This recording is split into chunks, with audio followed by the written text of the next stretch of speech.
Welcome everyone to episode 57 of What's That Sound podcast. My name's Stu Watts and today I talked with Louis Montgomery, who is a producer and engineer working out of Melbourne. In this episode, we talk about his experience interning at multiple studios, why demoing is of such a high importance to him, as well as his approach to recording artists live and usually to tape. If you would like to help support the podcast, you can buy some merch. The link to buying merch is in our show notes, as well as all of the links to our social media. So you can share the podcast with a friend, speak about it in person, help spread the word of this podcast. It's the best way that we can get the word out there. You can also rate us on Spotify and Apple Podcasts, help bump us up in that algorithm. And if you could subscribe or follow on all of the different platforms that you can find us on, Instagram, YouTube, Spotify, all of that sort of stuff. Stay up to date with What's That Sound. There's always new stuff happening. And if you want to suggest anything or if you want to ask a question of me, you can email me podcast.whatsthatsound@gmail.com. As I said, the links to everything are going to be in the show notes, as well as links to Louis' stuff, as well as my own. Apart from that, let's just get straight into it. Episode 57 of What's That Sound podcast. You're listening to What's That Sound with your host, Stu Watts.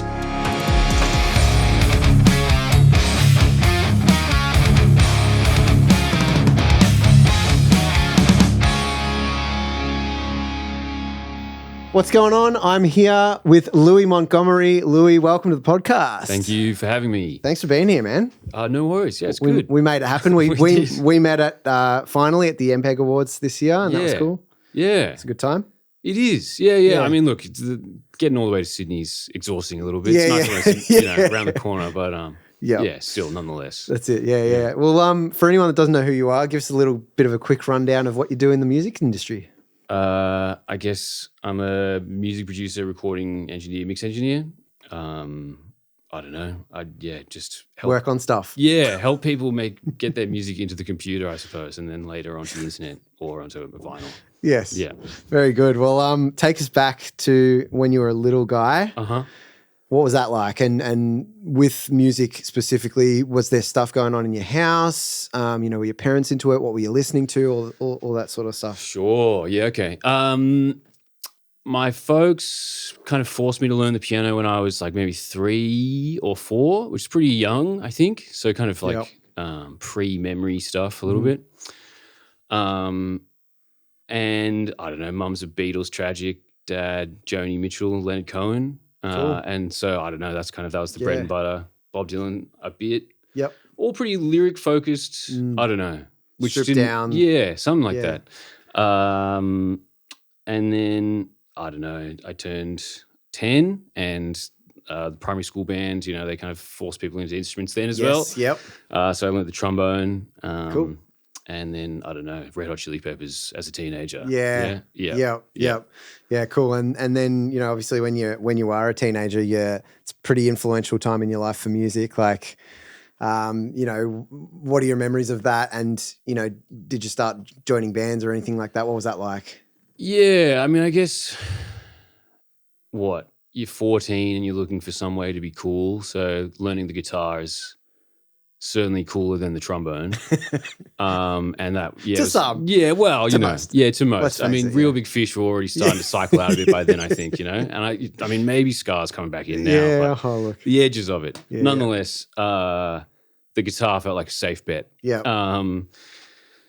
And I just played riffs with friends for a while. I don't know, just tried to learn Metallica or something. Yep.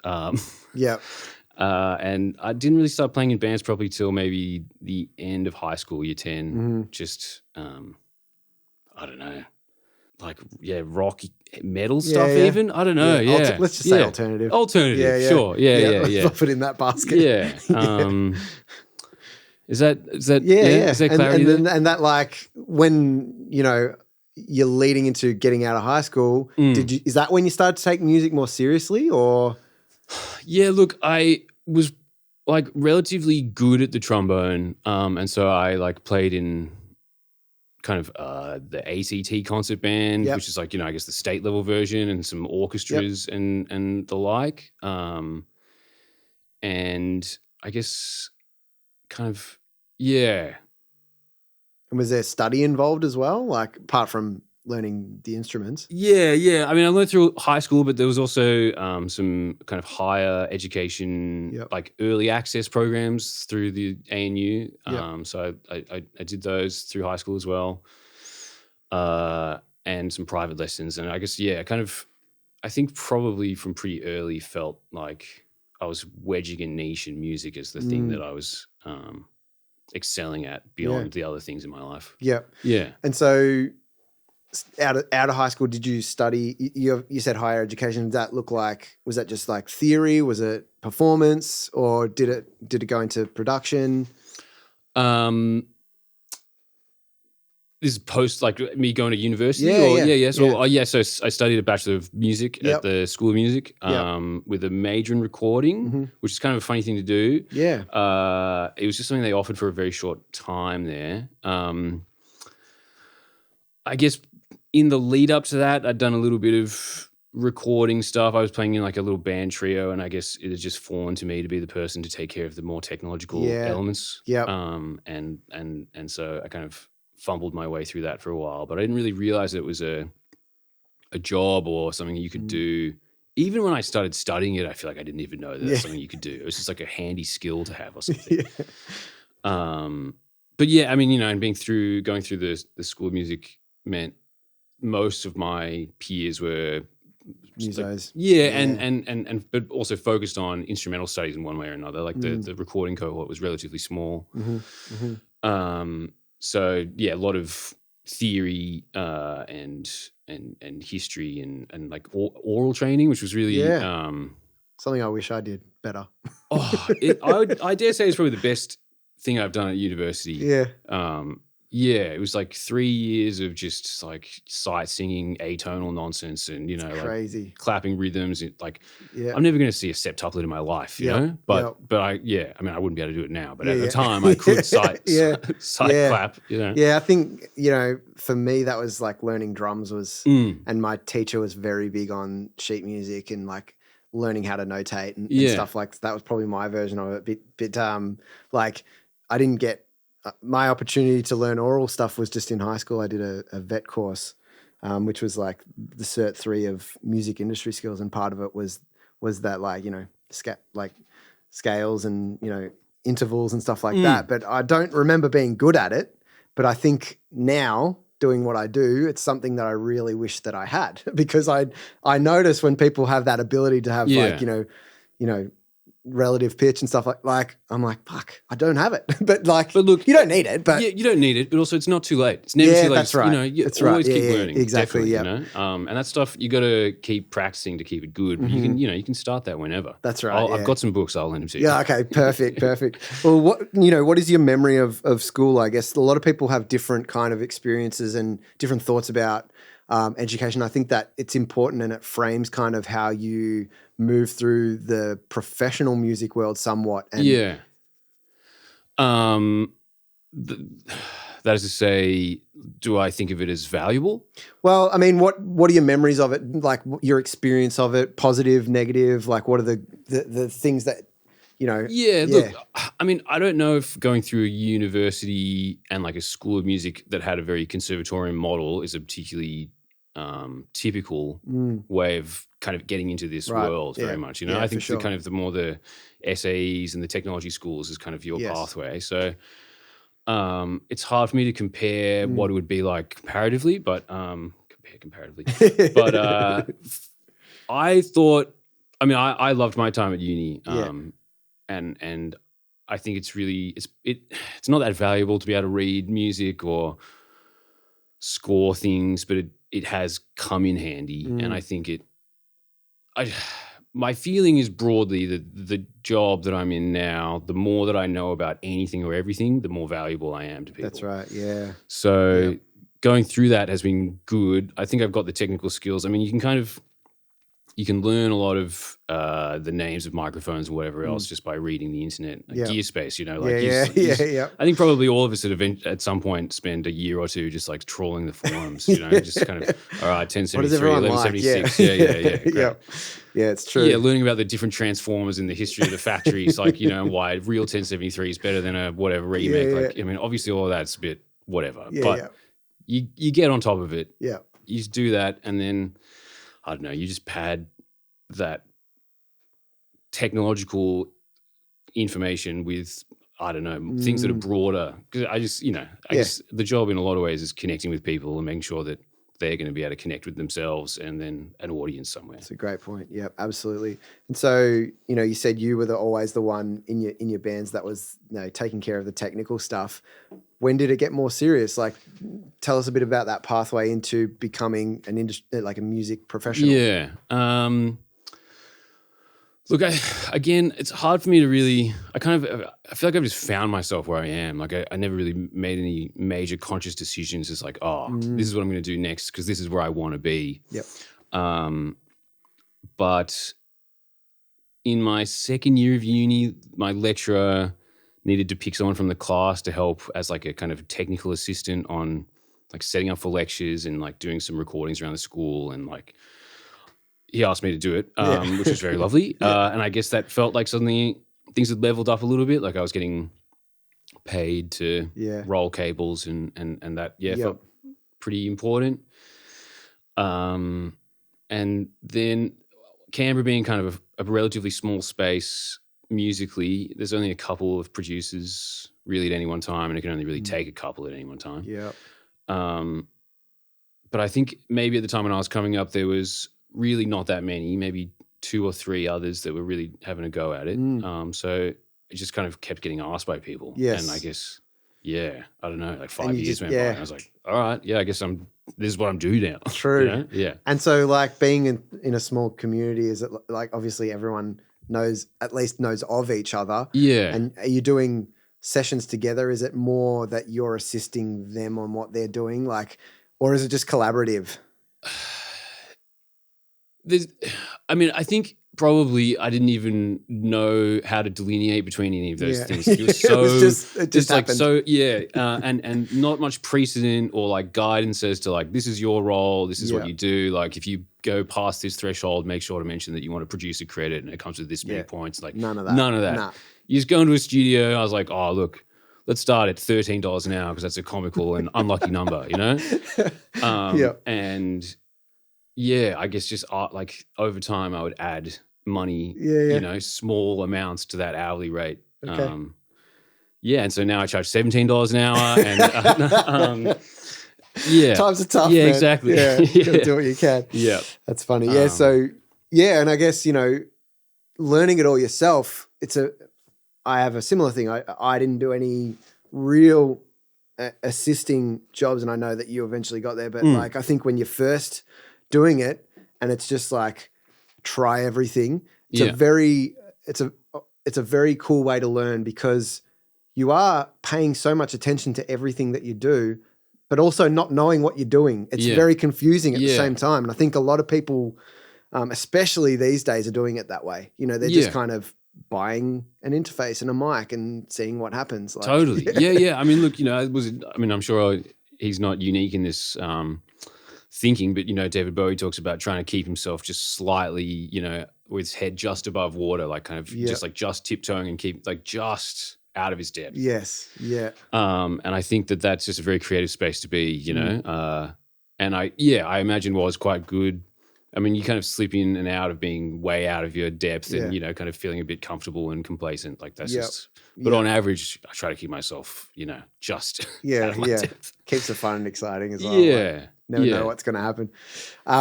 So, I've read your bio, but like you moved into doing some assisting work. Yeah. Well, just like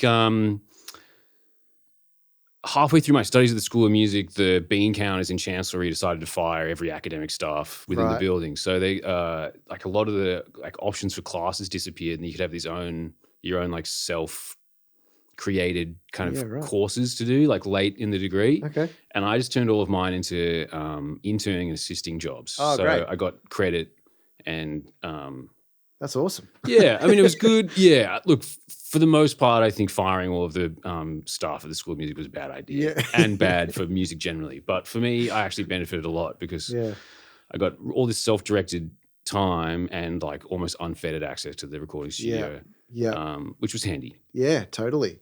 And did you have other people do the same thing, or is it just? By that point, there was probably only 2 or 3 of us that were seeing it the whole way through. Yeah. So, you know, yeah, it's not a lot of people to share it with, you know. And being a small community, you're probably just working with heaps of different artists. Yeah, totally. Like, and hey, all different kinds of genres as well, you know. So, you know, classical guitar, rap, jazz, you know, all the subcategories of awards you get in, you know, the ARIAs. Whatever that is. This one, world music. Nice. Yeah, good stuff.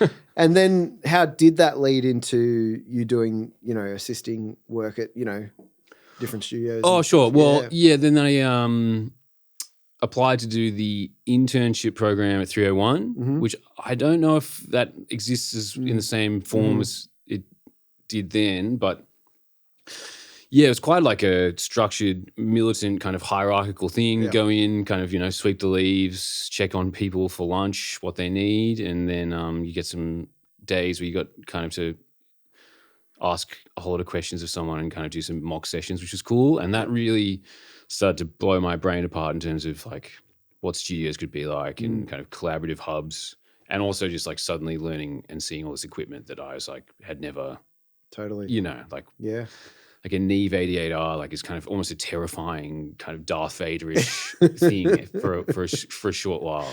Yeah. And obviously being in that space, you know, arguably the biggest, you know, like most high level studio in Australia, you know, one of the. For sure, and that was the old Mitchell Road one as well, which is like probably the biggest room they've had, I guess, historically across the 3 spaces they've been in or something.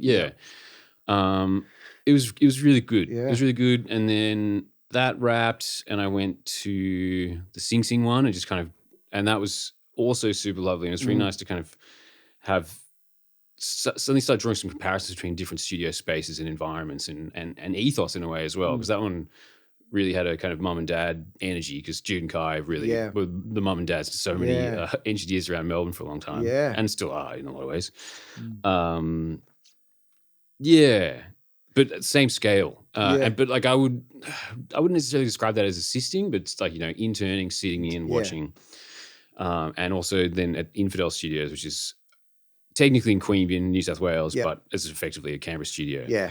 And that's where I was doing a lot of assisting with Duncan, who has been kind of probably the go-to producer engineer in Canberra for like, a long time, 20, 30 years maybe. Yeah, wow. Yeah.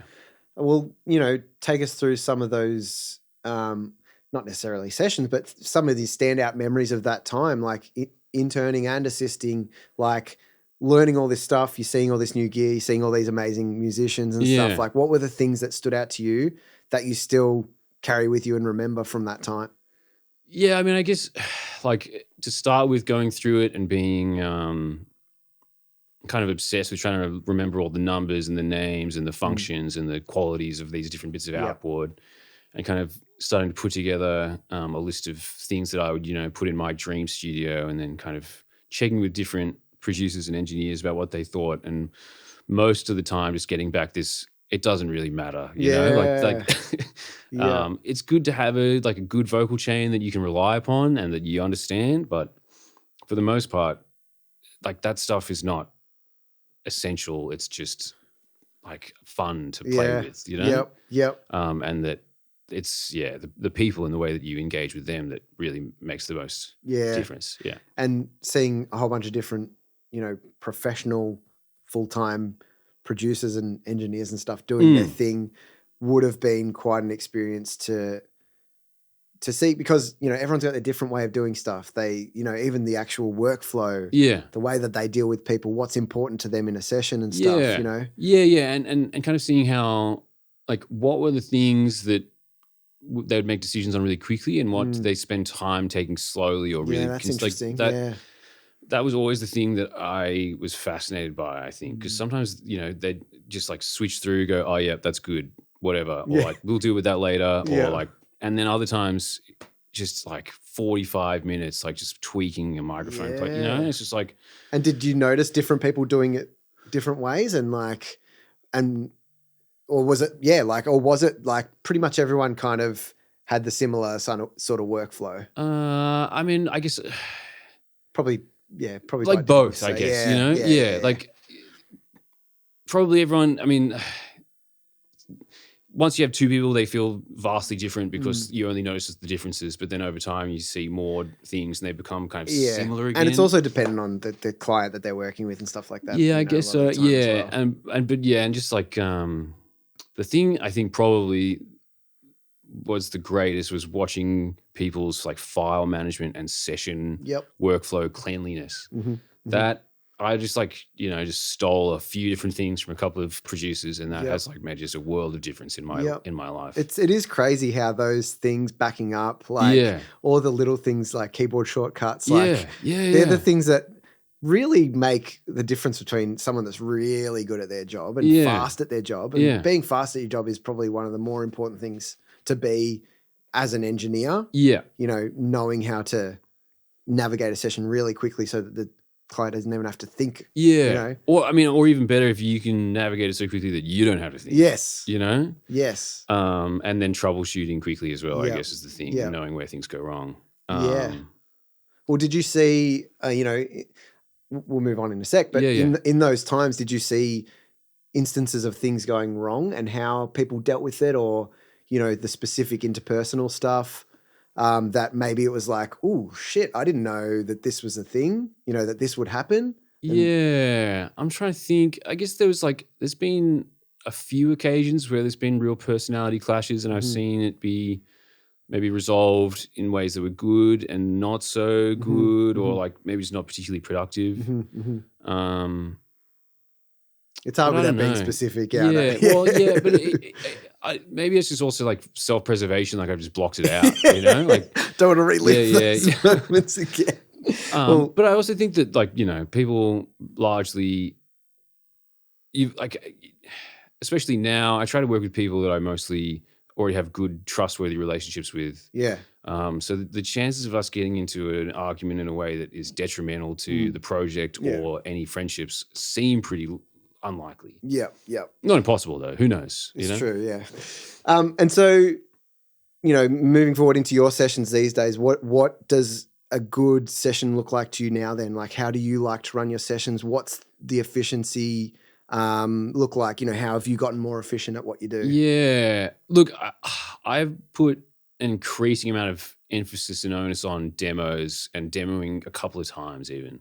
So if I'm going to see an artist through from like almost pre-written, like pre-writing of songs, not pre-written, through to, like sitting in with the mastering session and whatever, like I'll try and demo at least once just them and their instrument and then another time with the band. But sometimes three times that we'll go through demos. Like I'll let them go off and do their own band arrangement stuff and then we'll come in and do it again in a studio. And I found that has allowed for some really lovely contemplation of the micro and the macro at the same time in ways that I hadn't been able to do previously. So you can start sequencing a record and thinking about like whether something needs to be faster or slower or stripped back or, it's really add cool. London Symphony Orchestra or whatever from way early. And that it feels like it slows things down at the beginning, but baking lots of things in early, I've found like adds heaps of flavor later, if we're going to just lean into some cooking metaphors, which I do love to do. Because the alternative is car metaphors, Everyone's always using, this is a Ferrari, that's a Maserati, blah, blah, blah. It's like, what? Yeah, what are you talking about? Yeah, I don't know cars, so you lost me. Yeah.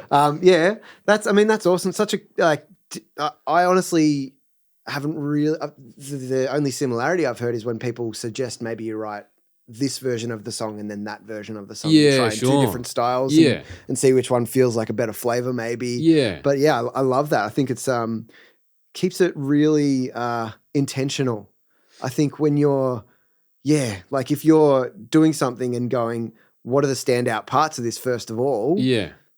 With a strip back, it's quite easy to hear what's a good melody, what's good lyrics, Yeah. like good chord progression, things like that. And then, really cool. And then you can, I mean, the thing I've loved is just seeing how the songs fit together, and you can also like very quickly ascertain whether you've got a whole album's worth of stuff or whether you need to send them off to write, some more bits because there's like, they're missing a huge metal breakdown in the folk record or whatever, And so that sort of process, like, how do you navigate it? And does that make things messy when it comes to scheduling, working with a bunch of different artists at the same time? Or is it easier because it's kind of sporadic and you're making sure you've got this booked in at certain times and stuff like that? Yeah, look, I mean, it sounds like I'm really organized and I've got all these color-coded folders and all this demoing stuff, but like I'm an agent of chaos.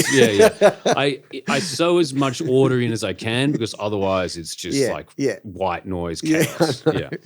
So we've talked about like what is a good session, like what makes a good workflow. Yeah. How do you navigate when things aren't going the way that you want? Because I think those sorts of things are almost more important to talk about on a podcast like this, where it's like, you hear about all the good stuff on social media. You can just flick it up and see something awesome. But like, what are the things that you think people should take notice of that maybe it's, not something that you expected, like when you're first coming into it or... Yeah, look, I mean, and that is absolutely, I mean, if things are going well all the time, that's great. But like that isn't helpful to anyone, It's totally about identifying when things are going bad, how long you let things go bad for. And I don't know, I guess keeping a tab on momentum and making sure that things feel like they're moving at the right pace, because you don't want things to be going so quickly that people feel like they're out of control, but you don't want to be going so slowly. Or rushed. Yeah, exactly. Yeah. Or so slowly that I don't know, you're not getting anywhere. Kind of people are disconnecting, or like you're not. You try and find that middle ground somehow. I think you want to let people listen to their ideas. I think that like coming out of the speakers is like the speakers tell the truth more than anything. So someone could have an idea that sounds really good conceptually, and then you listen back together. I kind of have found over the years that having a bad idea and suggesting it, knowing it's bad, but making someone do it just to like kind of create a space of vulnerability so that they're willing to make bad suggestions also, is actually really good. Yeah. And then it's like, let's just listen back together and see what happens. Yeah.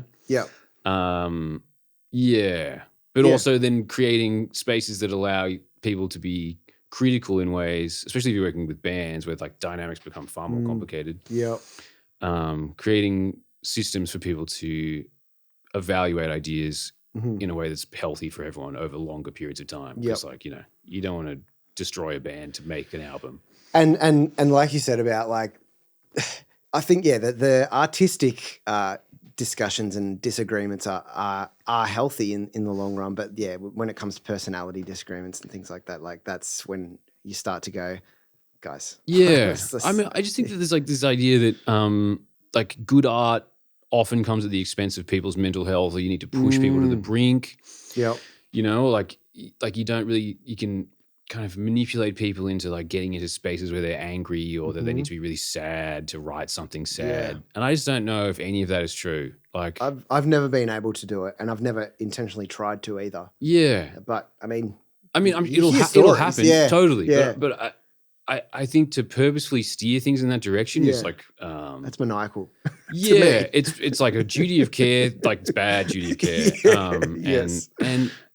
And not sustainable, because you're not thinking like, you can't just think about the song, the chorus, or the day. You got to think about the album or the week or the trajectory of a career. Like I'm not interested in 40 seconds that's going to end up going viral on TikTok. I want to make an album that in 30 years people are like. People are very happy with just and like, have fun memories of. There'll be some random sitting on a train in Budapest looking out the window listening to it going, good times.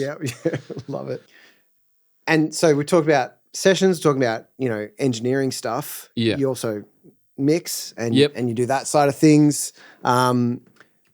I am interested always in knowing what people like to look for in mixes, their own mixes, but also when you're listening to music. Yeah. What do you look for, and what do you think is a great mix?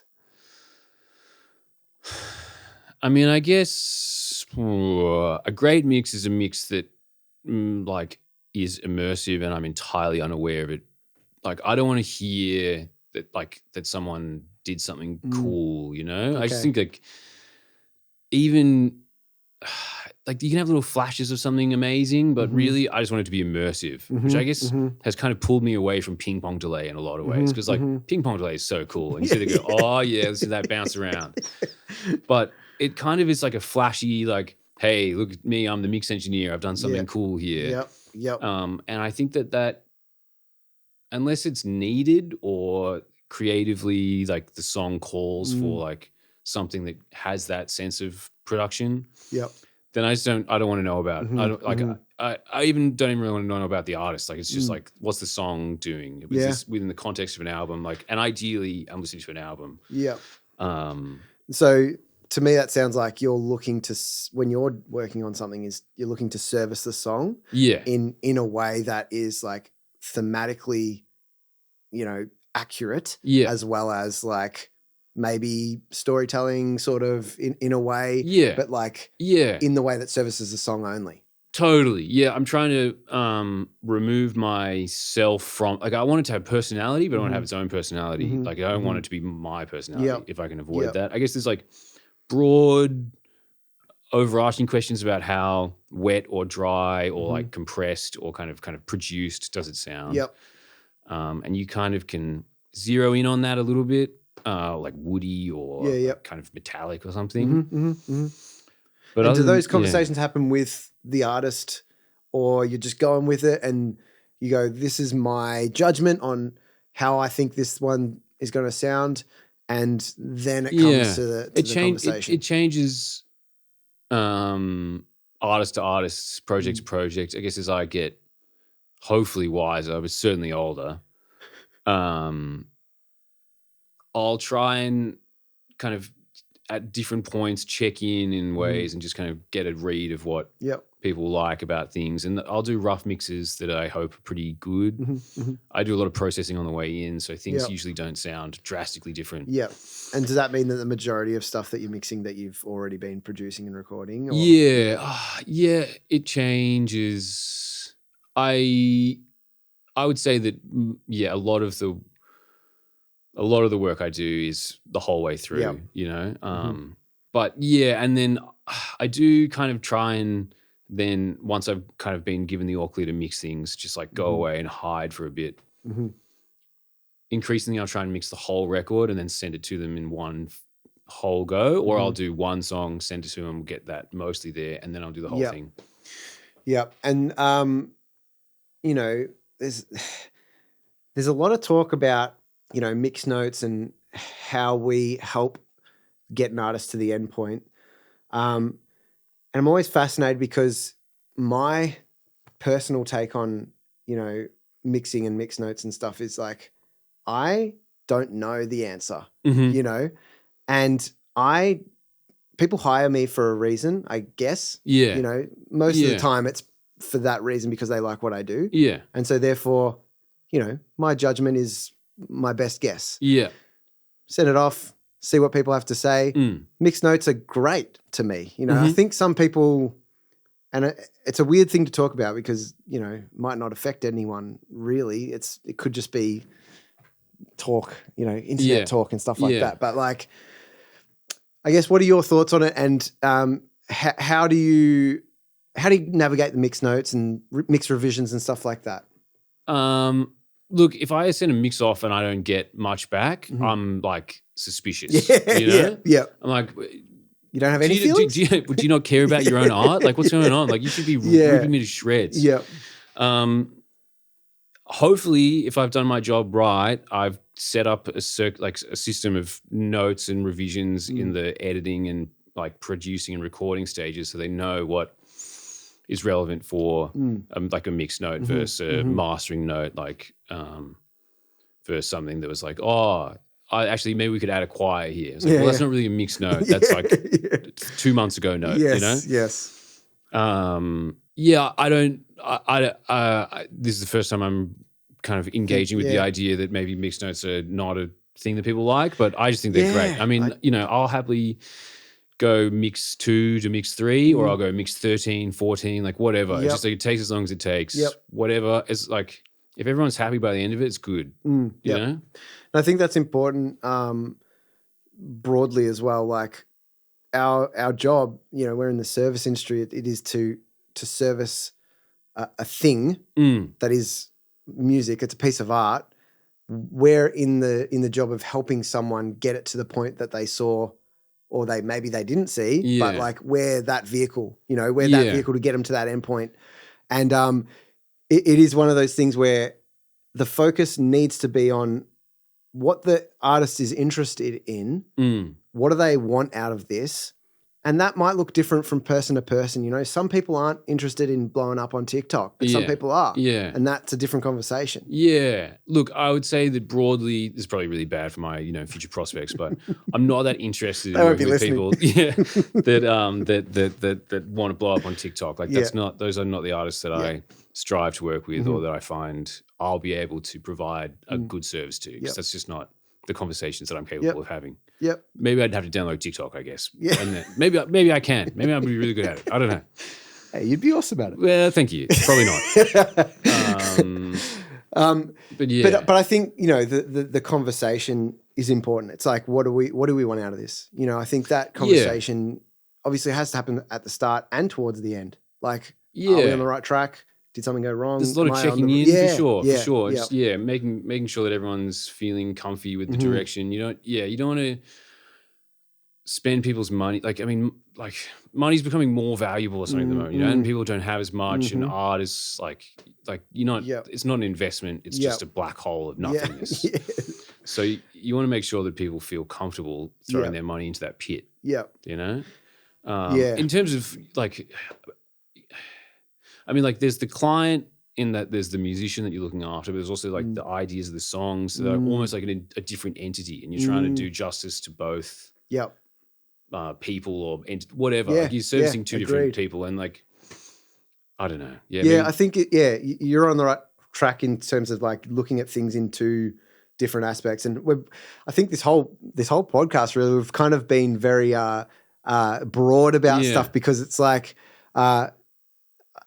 and that's true, because there's not one answer for everything. There's not one way of approaching stuff. There's general approaches in general. Yeah. And it's a very tough thing to narrow down on a lot of the time when it's art, Totally. I mean, look, I would say that in fact, it's not that there is not one answer. There just is no answer, And I mean, without getting too... I know, we're getting very philosophical. Yeah, but I mean, we just lean the whole way in for a second, Plato has this idea of the world of forms, just like this ideal world of the perfect version of anything lives in this other space, and then there's just like kind of pale imitations in this world. And maybe that's true of songs as well. There's a perfect song that exists somewhere that we'll never see, and then we just try and create a version of it here, and that's going to be different recorded versus live versus in 10 years versus 30 years ago. Like, that's right. And I was just having this conversation yesterday, and we're talking the artist that I was working with about The Who, how, it's generally conceived that they never really were captured the way that they were live, on their recordings. Totally. So that's just one example of you can't generally force something to happen to make it be, but you can do your best on it and try and get it. Yeah, I guess so. I mean, look, I just think I don't want to fall into the trap of thinking that there's like, I mean, maybe there are bands who write songs that exist better in live than they do in the recorded format, but if they're not, I don't know if they necessarily need to do justice to each other. They just need to do justice to the song, and so if someone's going to be listening to it on headphones, it's going to be different to like getting kicked in the face with a wall of guitars at, a pub somewhere. Yep, absolutely. And moving into the actual music industry side of things, as a business owner, we don't always think of ourselves in that way, but I like that. Yeah, it's good. Yeah, but what are I guess the things that you've learnt over time to focus a lot more on, as opposed to when you first started, you're not really knowing how to do business things and, manage whatever. Like what I guess, what are the things that you have learnt over time to be like, okay, this is important for me as a business person? Yeah, I think you got to be upfront about a lot of stuff, about how much you think things are going to cost, how much time and energy and involvement is involved, and not just for you, but for everyone. I think also making sure that, like, I feel like my time is worth it and their time is worth it. As increasingly just like getting the right dollar value and like day rate, just so that if you're overcharging, you feel like you need to put in more, or if you're undercharging, you kind of like, I don't know, or if you've already done all the work and been paid and then you got more to do, you kind of don't engage in the same way. So it's kind of just psychological approaches. Yep. Yeah, those are pretty vague, but that kind of has been the stuff that I've played with a little bit over the time, and I think I'm kind of getting right, I think. Yeah. And so what does that generally look like, when you're starting that conversation maybe with a new client? What are your approaches about talking about that sort of stuff? Is it like, how many songs are you doing? Like, how in-depth are we going to do? Like, you tell me. Like, well, look, and this is just more, especially when I'm starting out with someone for the first time, like that first demo day, like, look, let's see how many songs you have, and just like get them to demo everything. Demo days are cheap, and it allows them to hear everything they've got back pretty quickly. And then you can talk about, okay, well, this is, if you've got this like this and you want to flesh it out this way, this is probably roughly how much it's going to cost, but we can kind of do the tracking for one all the way, and you can hear that back and see what that is like for you, or we can do a bunch of things, but then just finish one off, and you can either continue to do more later or take them off with someone else or whatever. Like, I guess just providing a lot of options for people to jump ship, but also kind of, you get a clear path. Again, the demo stuff is just, I just think it's golden. And even with people I've worked with on like multiple albums, demos, it's just good. Suddenly you've got something you can talk about. Yeah. You can minority report stuff around, like, Yeah, I love it. And it's also fun, especially if you've worked with them on multiple projects, to see where they're at now, because that'll look so different from 2 years ago. Totally. And it's really, really fun thing to be like, just show me what you've got, because we could go anywhere. Like, there's no rules. Yeah. I always find at the end of that stuff, I guess it's like, I believe that doctors, at the very end will always be like, oh, and is there anything else? Because it provides the access for people like, oh yeah, also like I've got this debilitating pain every time I sit down and I think my kidneys might be failing or something. Like, at the end of the, demoing, I'm like, oh, and what else is there? And there's always stuff. And you kind of, that's, and there's always good stuff in there as well. Because it's just, relatively new and like the real forefront of whatever's going on in their minds. Yeah, I love it. I love it. When we're also thinking about, the being a business music professional side of things, networking and relationships have such a big, it's just such a huge part that maybe when you're first starting out, you don't realize, because it's just so organic, and when it comes to you've been doing it for 10 years or something, it has to become intentional. What are your approaches to, maybe meeting new people, networking with, do you have a way about doing that, or is it still just organic word of mouth type thing? Look, it is still organic word of mouth stuff. I think a lot of these questions around business practices probably really should be taken with a grain of salt in this episode specifically, because I'm a terrible business person. I just meet people and, I find them interesting. I just want to cut you off because I think that's really important though, because I think it's a big part of how we do things. It is, totally. And you got to be honest. Yeah. And you have to be real with people. Yeah. And to me, that means that you're good at it.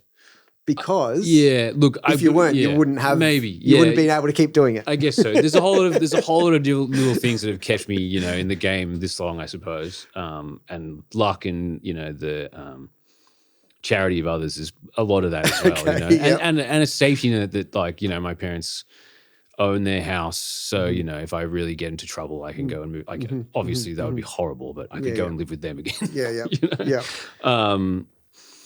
But yeah, look, I think I'm conscious that if you push things too hard, people get the ick a bit. So I don't want to do that.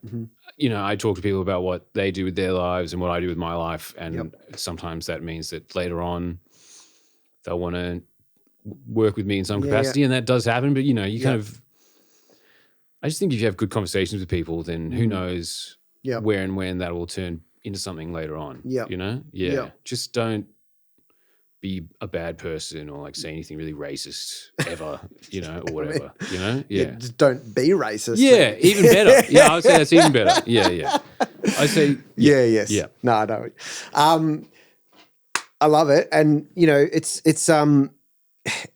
again, we are talking kind of abstractly. I love these approaches and thinking about things in that way, because it means that there's no answer and everyone does things their own way. But I guess when it comes to you and the way that you record or the way that you mix, what are your favorite ways of doing it? And, you know, what do you love? Okay. Like I like gear? I like to record everyone together as much as I can, even if we're going to replace everything again. I think there's something that happens, you know, that is worth getting. You know, whatever that is, even if everything's replaced, there's something there, as opposed to just like, you know, click track at it bit by bit, replace the MIDI or whatever. I like to work out on a desk where I have a fader for every microphone. And I'll do processing on the way in. If I can go to tape, I love tape. Though, like more so for the like forced longer takes and the listening back than the sound of it. More inspiring, you think, or just feels good? I just think that when you hit record on a tape machine, people go, okay, there's like, that took a little preamble. Like, we got to take this seriously, and they lock in. Going to use some new terminology, lock in. And then they play a full take, and there's like a totality. I mean, I guess, you know, this is partially just that the music I work on kind of can allow for this stuff to happen. But play the whole way through and then finish it, think about it, say, are we going to do another one? Are they happy? And then you come in and you listen to it bounce off the tape in real time. And you make a decision there and then pretty much as to what was good and what was bad. That just means at the end of the day, you've got so many decisions have been made and you just don't have to worry about anything. Or you don't have this question mark of, I hope we got it. Like, you've got it. Everyone's moved on. I mean, I guess you could try and set up a Pro Tools session like that, but it'd be dastardly. It'd be really foolish to go into destructive mode, you know? No, like, I don't know why they have it. Does that process, how different is it from artist to artist? To some people are really great at, you know, getting it on the first few takes, or to some projects take 15, 20 versions of the song. I mean, I guess it just, again, it takes as long as it takes. I will do my very best to make sure that I'm not going to find myself in a situation where we're doing take after take and people are starting to get crestfallen at missing. Like, if that's happening, then I've made a mistake earlier and I haven't prepared people properly. I would like to think that's happening less. The other thing is, like, you know, there can be chaotic additional factors, like someone suddenly can't make it, or someone's sick, or the studio, you know, blew up somehow, you know, and you have to move or crunch everything into one day. But typically I'm, in a position now where I've lost my train of thought. What? Yeah, cool. No, it's good. It is such a different way of working to anything that I've experienced, and I love that. I think it's a very traditional. I mean, look, I guess I came up through a lot of analog studio stuff. I don't know. It's very romantic. It's very romantic to me. Like, sure. I would love to be able to experience that way of working, and it's just not my that's why I'm asking so many questions about the actual process, because it's fascinating to me. So it's pretty cool. Look, I in my last year of uni, or I went back to uni and I did an honours year and wrote a thesis, like an exegesis on kind of studio philosophies and approaches to recording. And as part of that, I went around the country and interviewed all these amazing producers. And I remember I sat down with Adam Rhodes and he spoke about having a mix on a desk and then pulling up a different session off a tape machine, and like the chaos of those channels coming out randomly, creating all this random chance, and like, you know, the sends being all weird and the reverb, this and that.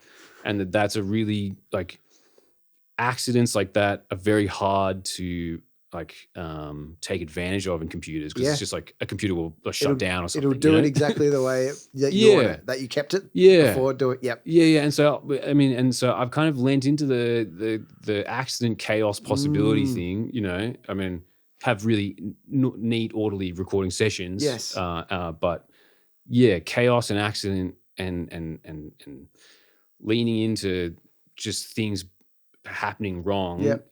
You go, oh wow, that sounds amazing. Or holy moly, sorry everyone, that forget that. Like, But it's stuff that you would never be able to plan for, and that's the point. No, totally. Yeah, and it's like, you're just finding soming that I've never heard that sound before. Yeah, let's get it. Or just studio magic stuff. Yeah, totally. There's been a few circumstances in my career where I've seen things happen that I'm like whoa, I'm so glad I hit record just then, just like. That is crazy. Just like whole songs kind of just falling out of the ether. And that's such a good experience for the artist as well. Like what a thing to happen to capture something like that. Like you as an engineer feel just as cool, because it's part of your creativity as the engineer to capture that stuff and being able to go, that was something that we need to, let's keep that.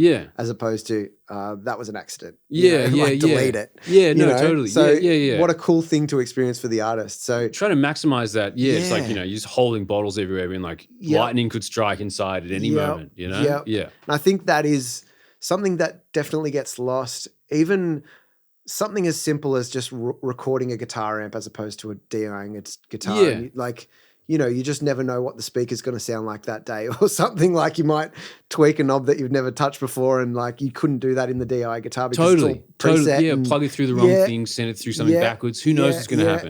I love it. It's so fun. So maximizing chaos in controlled ways, but not getting lost in it either. Yeah, very cool.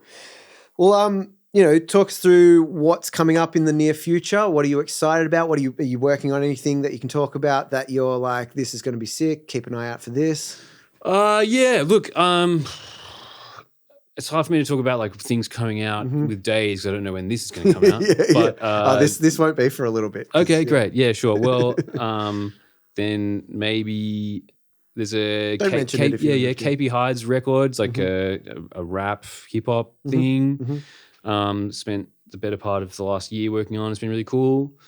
I just did a record with a guy called Damon Mudge, who is piano kind of rock stuff, psyche at times.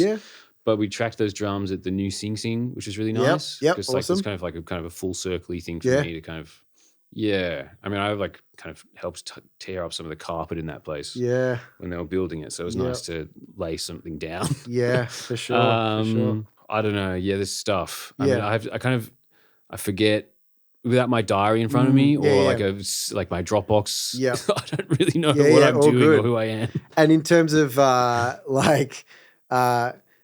I guess approaches to working, is there any new workflow things that you're loving at the moment? I guess I don't really ask that question, but I think that sure. Because there's always new stuff that we're discovering. Look, increasingly I've been doing stuff in the computer more and more when it comes to mixing and kind of look. Last year I was using a 2010 Mac Pro, which is pretty old. And I retired it because Spotify and Tidal stopped working. Right. So I couldn't listen to music out of the computer. I just thought, this is problematic. It's finally time. So I bought a 2013 trash can. for $700 and took it apart and put it in You're your always process going to and then- stay 10 years behind. Exactly. Very good. Yep.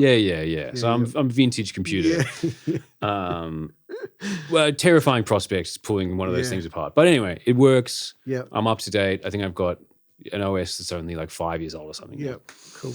But with that has opened up my whole world to like low latency plug-in use, and that's been actually really fun to have chaotic effects in the computer going through like stuff that you don't really. I mean, I'm not going to buy an Eventide harmonizer, like whatever. Like so, there's some kind of pitch shifty stuff that I can do now on the fly, and building exciting worlds that way. Love it. Which has been cool. So I'm adopting the digital age now. Yeah, you're getting a there. little bit. Bit by bit. Nice. I don't know. Yeah, no, it's good. Tell us, I guess this is the final question I always like to ask people. Oh, yeah. Your best bits of advice, firstly, for producer, engineer, songwriter, that type. Yeah. And then for any artists that might be listening, let's start with the professional. Okay. The industry professional. Make sure that you care about what you're doing. Otherwise, it's a cruelty to take someone's music and not care about it. I think that is probably crime against humanity, really. Yeah, I guess so. I mean, it's just like you're just doing everyone a disservice. Yeah. And try to set out to make art, I guess, not just some tunes. I guess the ideals that I hold around art is kind of song art first over people or plans or I want to be famous or whatever. I mean, keep yourself nourished, meet all your nutritional requirements, sure, but don't get too caught up in social media or quantifiable anything. Like all that stuff's a waste of time and has no relevance or direct correlation to substance. And that's probably true for artists as well. Like, the numbers that you see don't matter. I mean, they're helpful, but that's not an indication of quality. Awesome. Well, thanks, man. No worries. Yeah. No, I hope that's all right. Yeah. Fantastic. Thank you for joining me today. It's been worries. awesome. It's been very philosophical and insightful. I love it. Yeah. Thanks for joining me. No worries. Thank you for having me. Cheers. You're welcome. And thanks to everyone for checking this out. Thank you for making it this far. Do us all of those classic things like subscribe so you can stay up to date and share it around. Talk about this podcast with a friend. Spread the word. We want to, get people like Louis heard and their story seen because it's important and our industry needs it. And love to the producer community, producer engine community. But thank you again. We will see you next time on What's That Sound podcast. Thanks for listening to What's That Sound. Make sure you hit follow or subscribe on your podcast platform to stay up to date with each new episode. We'll catch you next time.